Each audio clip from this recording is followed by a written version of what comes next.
প্রিয় দর্শক, যুক্ত হয়েছিলাম ফেনী শহরতলির মাস্টার ফাড়াস্থ নিজাম হাজারী বাগানবাড়িতে। এই মুহূর্তে আমরা দেখতে পাচ্ছি নিজাম হাজারী বাগানবাড়িতে আগুন জ্বলছে। বিশেষ করে দেয়ালের যে পাশে যে সব গাছ রয়েছে এবং এসব গাছে ছাত্র জনতা আগুন লাগিয়ে দিয়েছে। ইতিমধ্যে আমরা হয়তো একটু আগে আপনারা হয়তো শুনেছেন যে এখানে আগুন লাগানোর ঘটনা ঘটেছিল এবং এর মধ্যেই এখনো চলছে। আমরা দেখতে পাচ্ছি বিভিন্ন স্থানে দেয়ালের আগুন জ্বলছে। এখানে আসলে ভেতরে আগুন লাগানোর কিছু নেই, তবে গেটের উপরে যেসব গাছগুলো রয়েছে সেগুলোতে এখন আগুন জ্বলছে আমরা দেখতে পাচ্ছি।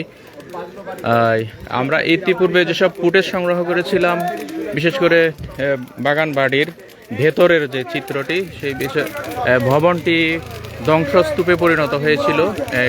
শত কোটি টাকার বাগান বাড়ি এখন ইতিমধ্যে আমরা দেখতে পাচ্ছি বিশেষ করে দেওয়ালে যেসব গাছপালা রয়েছে এবং সেখানে যে স্তূপ রয়েছে, গাছের স্তূপ দীর্ঘদিন ধরে যেগুলো ঘাস বনের মতো হয়েছিল সেগুলোতে আগুন জ্বালিয়ে দেওয়া হয়েছে। ছাত্র জনতার একটি অংশ আমরা দেখতে পাচ্ছি সেখানে উপস্থিত রয়েছে। ইতিমধ্যে আমরা আপনাদের জ্ঞাতার্থে একটু জানিয়ে রাখি যে 5 আগস্টের দুপুরে কিংবা বিকালের দিকে কিন্তু এখানে অগ্নিকাণ্ডের সূত্রপাত হয়েছিল, ঘটনা ঘটেছিল। এখন আমরা দেখতে পাচ্ছি যে এখানে গেটের মধ্যে কিছু আগুন দেওয়ার ঘটনা ঘটেছে ইতিপূর্বে একটু আগে। যাই হোক, এখন আগুনটা নেভে গেছে সম্ভবত, যেমনটি আমরা দেখতে পাচ্ছি। এখানে কিছু গেটের সামনে কিছু বাঁশ, কাঠ ইত্যাদি দিয়ে আগুন দেওয়া হয়েছে।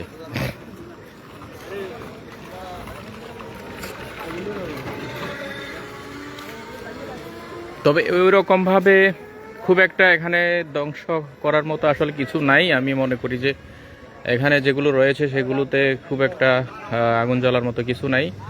সেগুলো আসলে লোহা এবং স্টিলের জাতীয় জিনিস এবং বিল্ডিং জাতীয় জিনিসগুলো রয়েছে সেগুলো।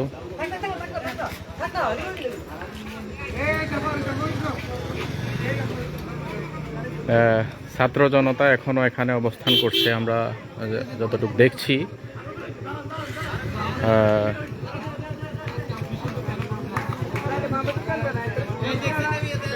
আমরা তারা কথা বলছে সম্ভবত।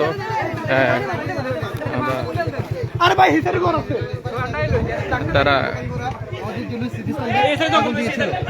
আমরা যতবারই জুলাইকে আঘাত করা হবে, জুলাইকে নিয়ে যত কিছু গড়ে উঠেছে সেখানে আঘাত করা হবে, প্রত্যেকবার তাদের বাড়িতে আগুন দেওয়া হবে, তাদের অস্তিত্ব বিলীন করে দেওয়া হবে। আমরা দৃঢ়চিত্তে বলতে চাই, আজকে যে খুনির রায় হয়েছে, যে শেখ হাসিনার রায় হয়েছে, সুশাসনের জন্য হইতে হবে।